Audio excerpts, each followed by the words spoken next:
Brad Williams, Labor Compliance Group. I'm going to talk briefly about working with this new DIR software program and the dashboard. Once you log into DIR website these days, the question you may have is, well, now I'm here, what do I do? Here's a list of guides within DIR. If you scroll down, you can take a look at how to use a contractor project dashboard, and you can hit this guide here. How to use a contractor project dashboard? Log into your account using your email and password.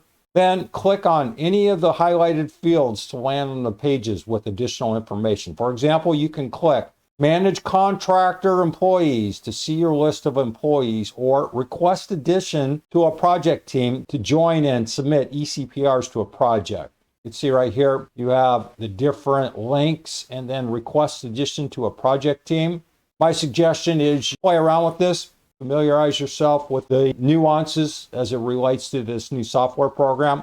Here it is, April of 2025. Some of this stuff may not be working. Just be patient. You're going to have to log in periodically and test to see if the system is updated or not. You're supposed to have everything up and going by June of 2025. Don't hold your breath. To go back from any of the pages you clicked, you can click on the DIR icon on the top left to return to your contractor landing page. Right up here, you're going to lose everything that you were just reviewing, so just keep that in mind.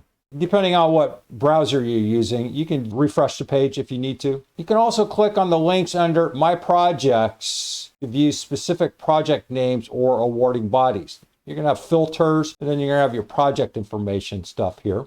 You can filter through your projects by clicking on the funnel icon, as I just mentioned. Once you do that, you're going to see a bunch of different choices, a bunch of different options. My suggestion is experiment. Dive into this thing, see what works, see what's applicable, and then just make some notes or familiarize yourself and keep doing it over and over and over again.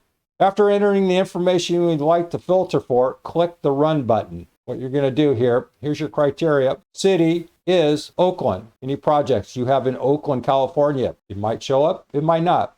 Click on the menu icon for export functionality. You can hit My Projects. You can export this as a PDF, Excel, or a CSV file. That's it. Pretty straightforward.